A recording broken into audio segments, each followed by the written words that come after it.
आज के टॉपिक में हम लोग परमाणु की संरचना से रिलेटेड कुछ महत्वपूर्ण बिंदु को जानेंगे। हम जानेंगे कि परमाणु की संरचना कैसी होती है, उस परमाणु के कौन कौन से अवयवी कण हैं, और सबसे महत्वपूर्ण कि उसमें जो इलेक्ट्रॉन अवयवी कण है उसका कक्षाओं में कैसे प्रवेश होता है। इसके बारे में जानने के लिए आप लोग सबसे पहले एक शॉर्ट कॉन्सेप्ट याद कीजिए, जैसे कि कुछ वीडियोस हम आपके ग्रुप में भेज भी रहे हैं जिसमें आप लोग को बताया गया है कि परमाणु का आकार क्या होता है, गोलाकार होता है। ऐसा आपको लेकर चलना है। इस तरह अगर बात कीजिएगा समरफील्ड के नए नए एडिशन की, नए नए रूल्स की, तो वो अंडाकार हो गया है, इलिप्टिकल हो गया है, लेकिन हम लोग को अभी गोलाकार लेकर समझना है अपने कॉन्सेप्ट को। ठीक है, गौर कीजिएगा। परमाणु क्या चीज है वो बताइए। तो परमाणु, सबको पता है कि जो परमाणु है वो तत्व का सबसे छोटा कण है। कौन सा कण? अवयवी कण, जिससे तत्व बना हुआ है। तो परमाणु क्या है? तो तत्व का सूक्ष्मतम कण।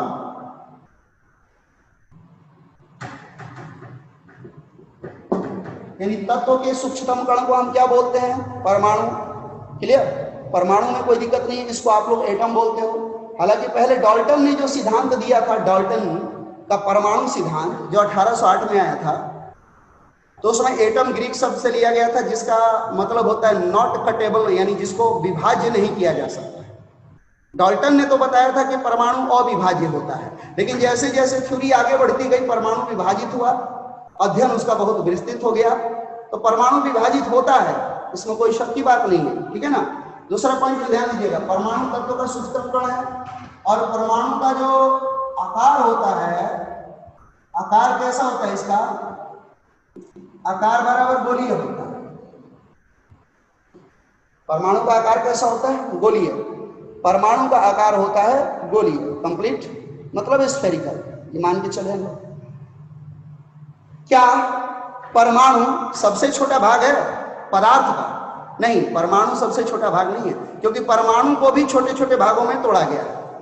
तो परमाणु को कैसे भागों में तोड़ा गया है? तो परमाणु में दो प्रकार के कण होंगे, स्थायी कण और अस्थायी। स्थायी कण और अस्थायी। ध्यान दीजिए, ये जो परमाणु है इसको दो भागों में विभाजित कर दिया गया है। एक होता है स्थायी कण और एक होता है अस्थायी कण।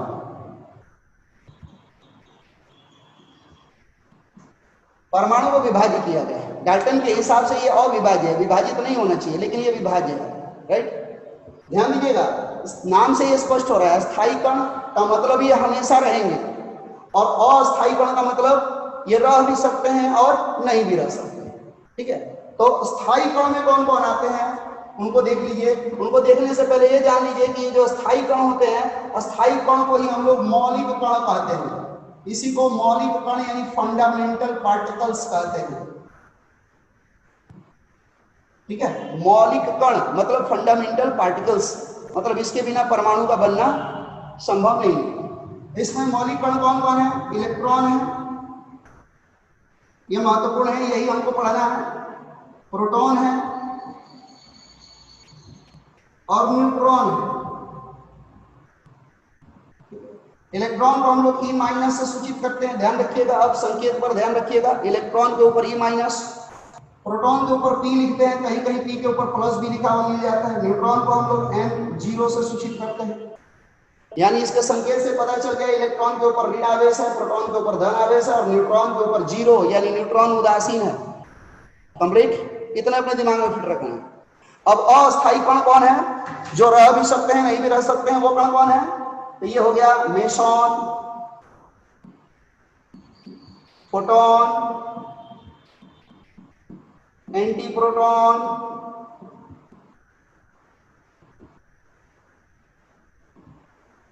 एंटी न्यूट्रॉन,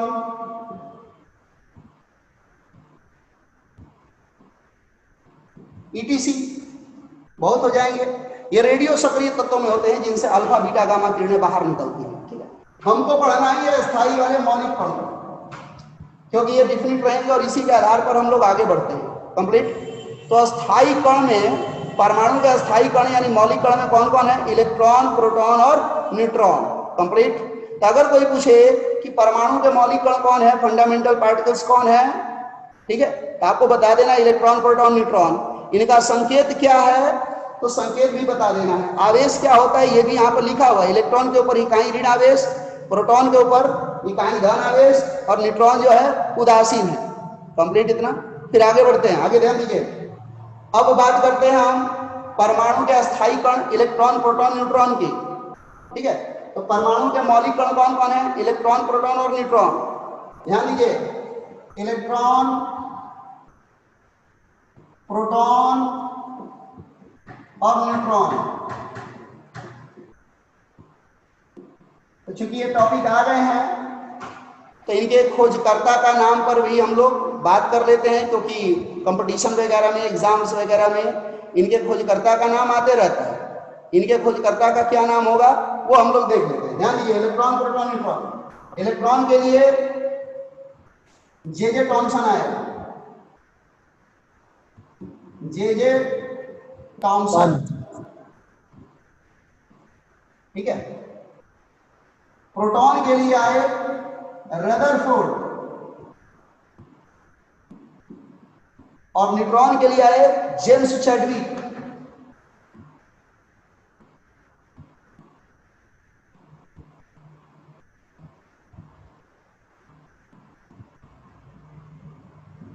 यह संक्षिप्त जानकारी है बेसिक में, आगे लेसन चालू होगा तो और डिटेल में इसको हम लोग पढ़ेंगे। इलेक्ट्रॉन, प्रोटॉन, न्यूट्रॉन के खोजकर्ता का नाम हो गया। इलेक्ट्रॉन के खोज में किसका योगदान था? जे टॉमसन का। प्रोटॉन की खोज में किसका था? रदरफोर्ड का। न्यूट्रॉन की खोज में किसका था? जेम्स चैडविक का। ध्यान रखिएगा, इसको याद करने का एक छोटा सा तरीका भी बनाया गया है, वो है ईटा पर नाच। ईटा पर नाच। ईटा, ई से इलेक्ट्रॉन और टा से टॉमसन। टॉमसन को थॉमसन भी बोलते हैं, ठीक है ना। ध्यान दीजिए, ईटा का मतलब क्या हो गया? Electron, Thomson. पर का मतलब प से हो गया प्रोटॉन और र से हो गया रदरफोर्ड।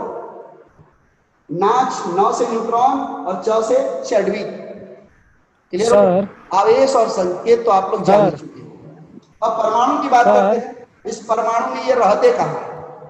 सर डायरेक्ट हम बता रहे हैं, आगे हम लोग कॉन्सेप्ट में इसके बारे में जानेंगे, ठीक है। गौर कीजिए, अगर हिस्ट्री पढ़ते हैं हम लोग तो इलेक्ट्रॉन की बात करेंगे तो इलेक्ट्रॉन को सबसे पहले फैराडे बताया था।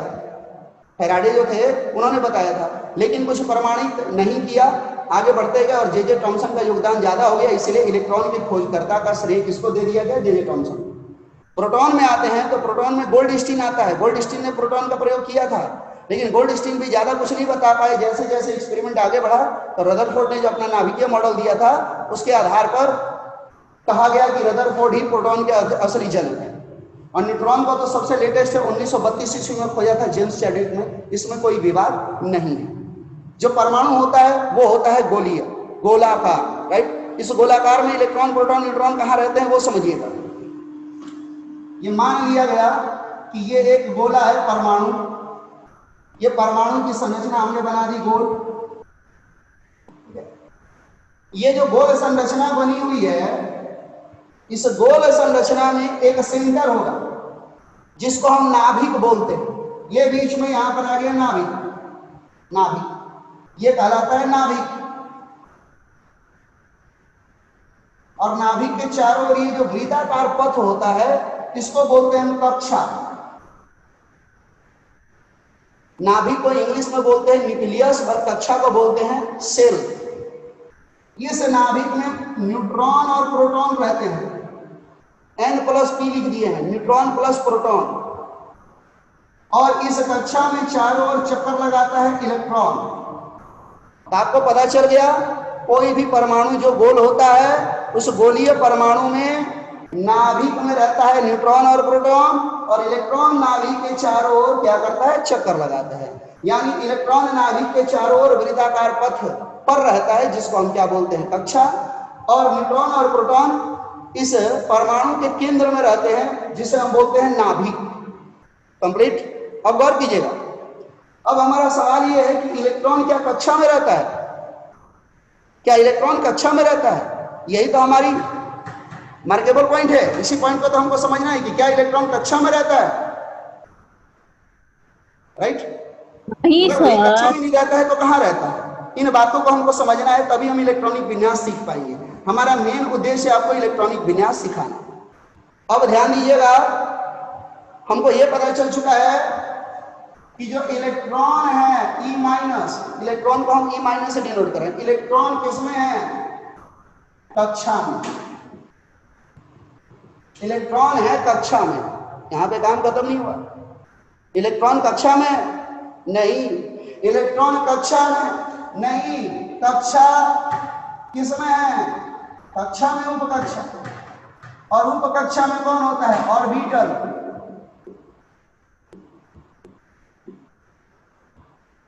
ठीक है, इलेक्ट्रॉन होता है कक्षा में नहीं, कक्षा में जो उपकक्षा है, उपकक्षा में जो ऑर्बिटल है उसमें इलेक्ट्रॉन रहता है।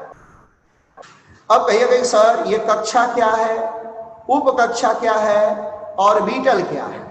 तो इसके लिए हम परमाणु का एक बड़ा संरचना बनाते हैं, बिग स्ट्रक्चर ऑफ एटम।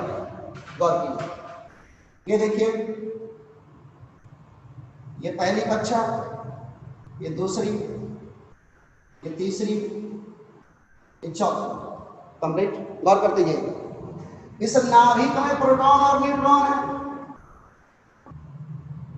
जिसको केंद्र बोलते हैं।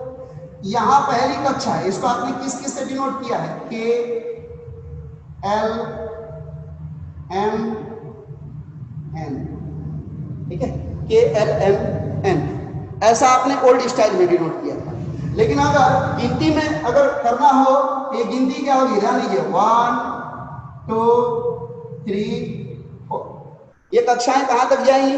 अनंत तक जा सकती हैं, ये तो गिनती है, राइट? तो ये हो गया परमाणु, और इसमें ये हो गया नाभिक, और नाभिक के चारों ओर कक्षा है।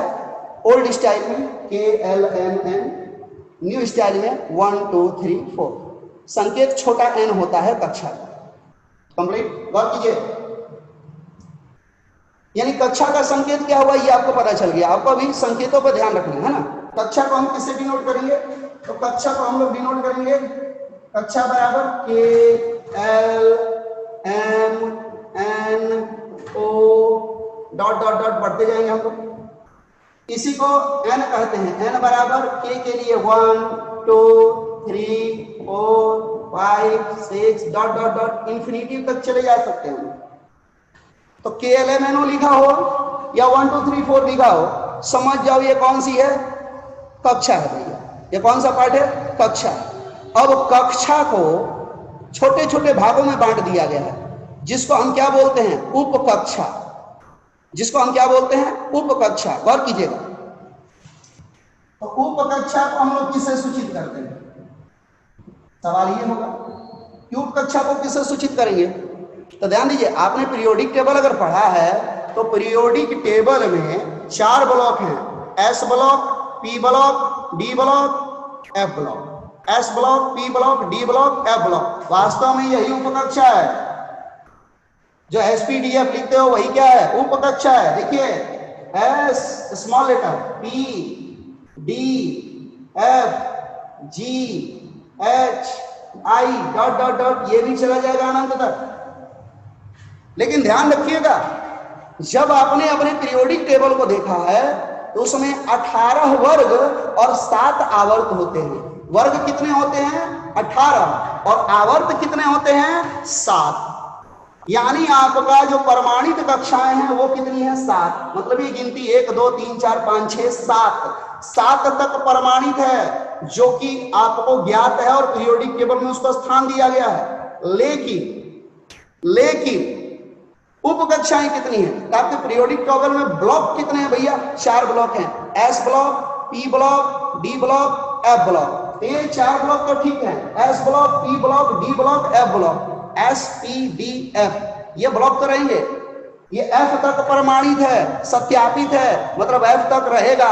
इसके बाद वाला जी एच आई जे के एल एम स्मॉल लेटर में, तो एफ के बाद वाले जो है वो काल्पनिक है, इमेजिनरी है, मतलब मान लिया गया है कि ऐसा हो सकता है। ऐसा होगा कि नहीं होगा इसकी गारंटी नहीं, वो तो आगे रिसर्च होंगे, खोजे जाएंगे, तब पता चलेगा कि एफ के बाद जी आता है कि क्या आता है, राइट? तो F तक प्रमाणित है, ये उपकक्षा हुआ। अब ऑर्बिटल देखिए, ऑर्बिटल का क्या संकेत है?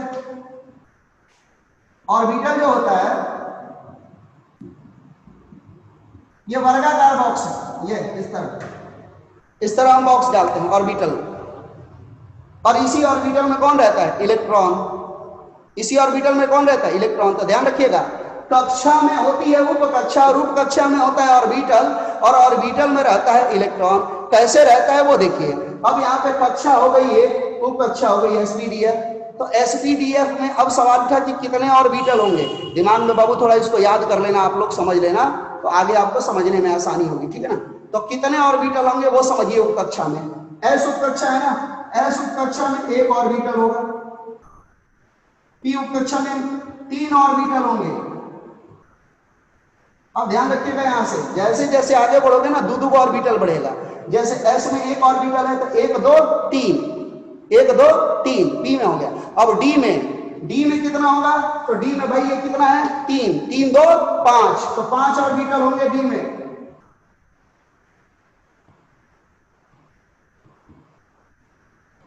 डी में कितने ऑर्बिटल होंगे? 5। एफ में कितने होंगे? तो डी में है 5, डी से आगे एफ, तो 5 और 2 7। एफ में कितने हो जाएंगे? 7।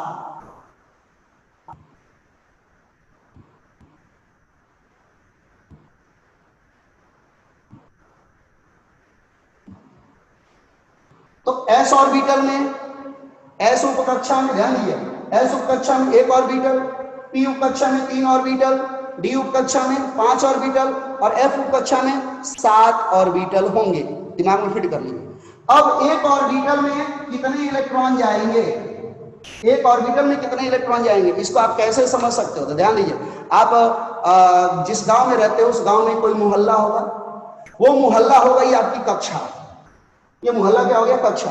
उस मोहल्ले में आपका एक मकान है, वो मकान हो गया उपकक्षा। और उस मकान में आप किसी कमरे में रहते होंगे, आप अपने मकान में किसी कमरे में रहते होंगे, वही कमरा है ऑर्बिटल, जिसमें आपके पाए जाने की संभावना अधिकतम है।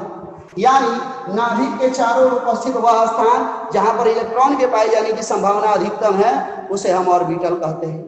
फिर रिपीट करते हैं, कक्षा में उपकक्षा, उपकक्षा में ऑर्बिटल, और ऑर्बिटल में ही रहता है इलेक्ट्रॉन। अब एक ऑर्बिटल में कितने इलेक्ट्रॉन रहते हैं? तो ध्यान दीजिए, ये एक ऑर्बिटल है, तो इसमें 2 ही कंडीशन है, एक क्लॉकवाइज और एक एंटी क्लॉक। एक का चक्रण सीधा और एक का चक्रण उल्टा। मतलब एक ऑर्बिटल में मैक्सिमम कितने इलेक्ट्रॉन रहते हैं? तो ध्यान दीजिए, 2 इलेक्ट्रॉन, एक ऊपर और एक नीचे, एक क्लॉकवाइज और एक एंटी क्लॉक, मतलब एक दक्षिणवर्त और एक वामवर्त। तो ये इंट्रोडक्शन हुआ, ध्यान दीजिए, किसका? इलेक्ट्रॉन का। इलेक्ट्रॉनिक विन्यास में जाने से पहले इलेक्ट्रॉन जनरली आपको पता था कि भाई नाभिक के चारों ओर इलेक्ट्रॉन कक्षा में क्या करता है? चक्कर लगाता है, राइट? ये जानकारी है, तो वो जानकारी लेके आए। लेकिन ध्यान रखिए, वास्तव में वो कक्षा में नहीं रहता है, कक्षा के उपकक्षा के ऑर्बिटल में रहता है। कक्षा के उपकक्षा के ऑर्बिटल में रहता है कौन? Electron, right? तो कक्षा के उपकक्षा के ऑर्बिटल में कौन उपस्थित है भैया? इलेक्ट्रॉन उपस्थित है। कक्षाओं को किससे सूचित करते हैं ये आपको पता चल गया। उपकक्षा को किससे सूचित करते हैं ये पता चल गया। ऑर्बिटल को किससे सूचित करते हैं और एक ऑर्बिटल में कितने इलेक्ट्रॉन रहते हैं ये पता चल गया। किस उपकक्षा में कितने ऑर्बिटल हैं ये आपको पता चल गया।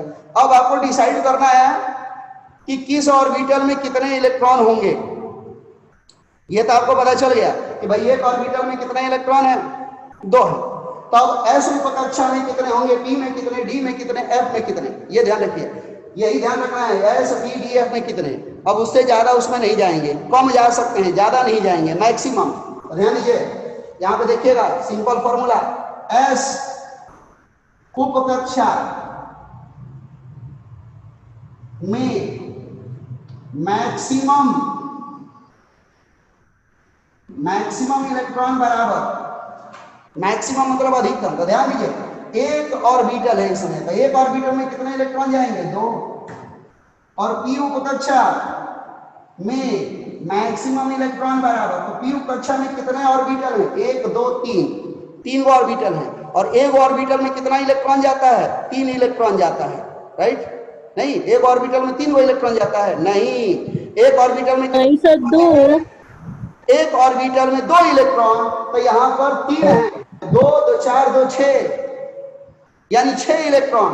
तो टोटल पी उप कक्षा में कितने इलेक्ट्रॉन जाएंगे? 6। डी उप कक्षा में कितने इलेक्ट्रॉन जाएंगे वो देखिए। डी उप कक्षा में मैक्सिमम इलेक्ट्रॉन बराबर, तो देख लीजिए डी में 1 2 3 4 5, तो 5 मल्टीपल 2, तो 5 दूनी 10 इलेक्ट्रॉन होंगे। और एफ में, एफ उप कक्षा में कितने इलेक्ट्रॉन हो जाएंगे? एफ उप कक्षा में मैक्सिमम इलेक्ट्रॉन बराबर 14, कहेंगे 1 2 3 4 5 6 7 को है, तो 7 दूनी 14। ये याद रखिएगा, जहां भी एस आएगा ना उसमें 2 से ज्यादा इलेक्ट्रॉन मत प्रवेश कराइएगा। पी आएगा ना तो 6 से ज्यादा नहीं, डी आएगा ना तो 10 से ज्यादा नहीं, एफ आएगा तो 14 से ज्यादा नहीं।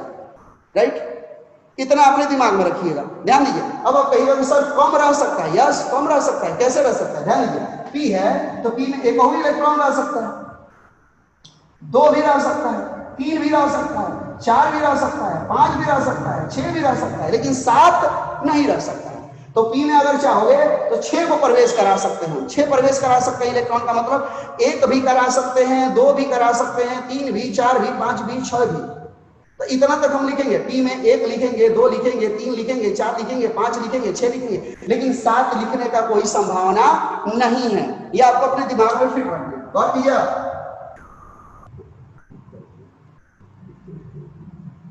कक्षा का संकेत क्या है, उप कक्षा का क्या है, ऑर्बिटल क्या है, और कितने इलेक्ट्रॉन रहेंगे, इतना तक हो गया होगा आपका। अब आपको लेकर चलते हैं असली आगे वाले बिंदु पर। अभी तक जो आपने पढ़ा उसमें 1-2 सवाल हमारे दिमाग में रह गए कि किसी कक्षा में कितनी उपकक्षाएं होंगी, किसी उपकक्षा में कितने ऑर्बिटल होंगे, ऑर्बिटल में कितने इलेक्ट्रॉन होंगे। ये बात तो हम लोग प्रमाणित कर चुके हैं। तो हमको देखना है कि किस कक्षा में कितनी उपकक्षाएं होंगी। ठीक है, तो इसका रूल आप याद रखिएगा, ध्यान दीजिए। कक्षा की संख्या बराबर उपकक्षा की संख्या।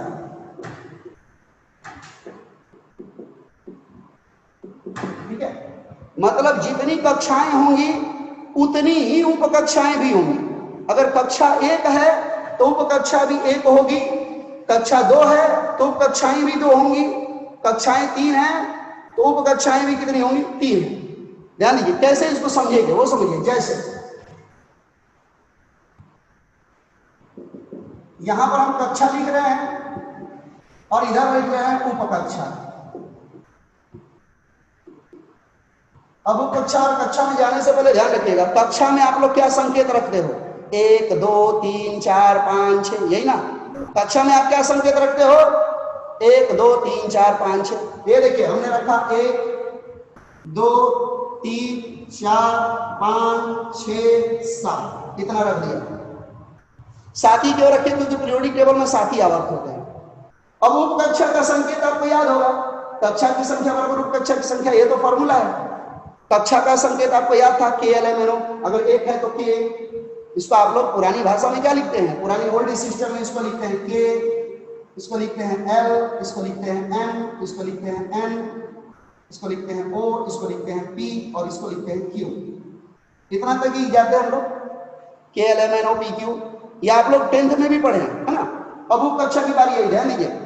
उपकक्षा, जितनी कक्षाएं होंगी उतनी ही उपकक्षाएं। कक्षा 1 है, अब उपकक्षा का संकेत आपको याद है ना, S P D F G H I, ये सब होगा। तो कक्षा 1 है तो इसमें उपकक्षा भी एक ही होगी, कौन? S। अगर कक्षा 2 है तो इसमें उपकक्षाएं भी 2 होंगी, कौन कौन? S और P। अगर 3 है तो तीसरी कक्षा में भी 3 उपकक्षाएं होंगी, कौन कौन? S P और D। 4 में 4 होंगी, S P D F। 5 में 5, S P D F G। 6 में 6 होंगी, S P D F G H। और 7 में 7 होंगी, कौन कौन? S P D F G H और I। इतना लिख सकते हैं। जितनी कक्षाएं उतनी ही उपकक्षाएं, इसमें कोई शक की बात नहीं है। देखो, यानी कक्षा 1 में केवल ऐसे उपकक्षा होगा, PDF लिखने की जरूरत नहीं है। 2 में 2 ही होंगी s और p, 3 में 3 होंगी spd, 4 में 4 होंगी spdf, 5 में 5 spdf g, 6 में 6 और 7 में 7। ये फिक्स रखिएगा। अब ये मत कहिएगा कि पहली कक्षा है तो पहली कक्षा में हम p लिख दें। पहली कक्षा में p संभव है? नहीं संभव है, क्योंकि जितनी कक्षाएं होंगी उतनी उप कक्षाएं होंगी, और जब भी काउंटिंग होगा शुरू से होगा spdf से। ये भी आपको बताया गया कि f तक प्रमाणित है, f तक ज्ञात है, 4 ब्लॉक हैं, s block, p block, d block, f block. f के आगे वाला काल्पनिक है, उसका हमको जरूरत नहीं पड़ेगा, लेकिन ऐसा हो सकता है, ऐसा हम लोगों ने मान लिया है, क्योंकि विज्ञान में या मैथ में जो चीजें अननोन होती हैं उसको मानकर काम चला लिया जाता है। ये बड़ा बढ़िया सुविधा उपलब्ध है साइंस में। जो चीज नहीं है उसको मान लीजिए कि ऐसा है, होगा कि नहीं होगा वो आगे प्रमाणित होते रहेगा जब जरूरत पड़ेगी तब, है ना। तो ये पहला चीज हुआ।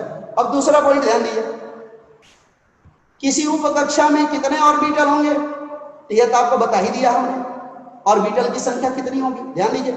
उप कक्षा तो हो गए, ये ऑर्बिटल, यहां पर इसके बगल में हम ऑर्बिटल का चिन्ह लगा देते हैं।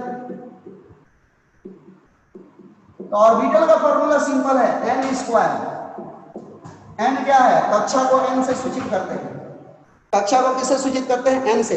तो ऑर्बिटल की संख्या n स्क्वायर होगी।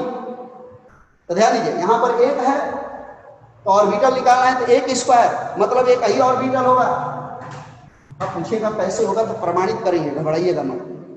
यहाँ n 2 है तो इस समय ऑर्बिटल की संख्या 2 का स्क्वायर 4, 3 है तो 3 का स्क्वायर 9, 4 का स्क्वायर 16, 5 का स्क्वायर 25, 6 का स्क्वायर 36, 7 का स्क्वायर 49। अब कहेगा कि सर कहां से आया ऑर्बिटल ये, तो बताइए, आपको याद था s में कितना ऑर्बिटल होता है, एगो। s में आपने बनाया था ना इस तरह, s में 1 ऑर्बिटल, p में कितने ऑर्बिटल बनाए थे, 3, दूधू को बढ़ा रहे थे, याद आ रहा है। अब उसी को काउंट करना है ना, s है, केवल s है, एक ही ऑर्बिटल होगा, और s और p है तो इसमें 1 में 2 जोड़ दोगे तो 3, तो 1 और 3 4।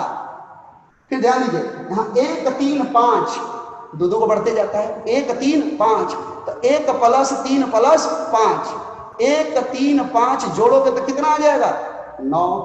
यहाँ देखिए, इसमें 1 है, p में कितना ऑर्बिटल होता है भैया, 3 गो, d में 5 गो, f में 7 गो। तो यहाँ क्या जोड़ोगे, 1 3 5 7 जोड़ोगे आ जाएगा 16। यहाँ देखिए 1 3 5 7 9 जोड़ो आ जाएगा 25, 1 3 5 7 9 11 जोड़ दो आ जाएगा 36, 1 3 5 7 9 11 13 जोड़ दो आ जाएगा 49।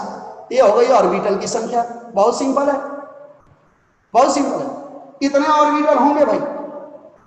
अब मैक्सिमम इलेक्ट्रॉन कितने हो सकते हैं भैया, मैक्सिमम इलेक्ट्रॉन का भी फॉर्मूला यहीं से निकल जाएगा। ये तो आपको पता चल गया कि ऑर्बिटल कैसे काउंट करेंगे। s में 1 ऑर्बिटल, p में 3 ऑर्बिटल, d में 5 ऑर्बिटल। तो जहां s आया वहां 1 ऐड होगा, p में 3 और d में 5, f में 7 जोड़ते जाओ, ये जिसमें जो आया है उसका ऑर्बिटल का संख्या जोड़ दो, आ जाएगा ऑर्बिटल की संख्या। अब मैक्सिमम इलेक्ट्रॉन की संख्या, इस साइड बढ़ना पड़ेगा, ध्यान दीजिए। मैक्सिमम इलेक्ट्रॉन की संख्या कितनी होगी, मैक्सिमम इलेक्ट्रॉन की संख्या थोड़ा ऊपर कर देते हैं, स्पेस कम मिलेगा हमको। मैक्सिमम इलेक्ट्रॉन की संख्या निकालना है हमको, तो ये हो जाएगा 2n square. Bore bury scheme में आप पढ़े होंगे 2n स्क्वायर। अब कहेगा 2n स्क्वायर कहां से आएगा सर, है? इसको भी सिद्ध करते हैं हम लोग, घबराना नहीं। 2n स्क्वायर, n का मतलब आपको पता चल गया, n का मतलब क्या है, कक्षा। n का मतलब है कक्षा। तो अगर 1 है तो 2 × 1 का स्क्वायर, 2 × 1 का स्क्वायर मतलब 2 ही इलेक्ट्रॉन रहेंगे इसमें, पहली कक्षा में 2 है यहाँ पर, तो 2 × 2 का स्क्वायर, तो 2 का स्क्वायर 2 दूनी 4 दूनी 8, मतलब जो कक्षा है उसका स्क्वायर करके दुगुना कर देना है। जो कक्षा है उसका स्क्वायर करके क्या कर देना है, दुगुना। जैसे कक्षा 3 है तो 3 का स्क्वायर 9 और 9 दूनी 18। अब यहाँ पर ये 4, 4 का स्क्वायर 16, 16 दूनी 32। यहाँ आएगा तो 5 का स्क्वायर 25 दूनी 50, 6 का स्क्वायर 36 दूनी 72। अरे भाई ये देखो ना, कई ऑर्बिटल की संख्या है, एक ऑर्बिटल में कई गो इलेक्ट्रॉन जाता है, 2 गो। तो यहाँ एक ऑर्बिटल में 2 गो है, तो 4 गो में दुगुना 4 दूनी 8, 9 में दुगुना 9 दूनी 18, 16 में 16 दूनी 32, 25 दूनी 50, 36 दूनी 72, 49 दूनी 98, हुआ कि नहीं हुआ?